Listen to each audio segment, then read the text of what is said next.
Ako ng homemade aloe vera and cinnamon with lavender scent, aloe vera gel, coconut oil,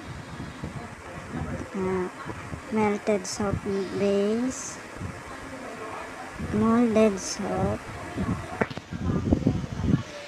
Tapos yan lahat ng mga ingredients minix ko at minold ko na. Yan na yung soap, aloe vera soap. Maganda sa buhok, pampaganda rin ng balat, pampakinis ng kutis natin. Ang aloe vera soap with cinnamon and lavender scent. Meron akong white, meron din akong brown.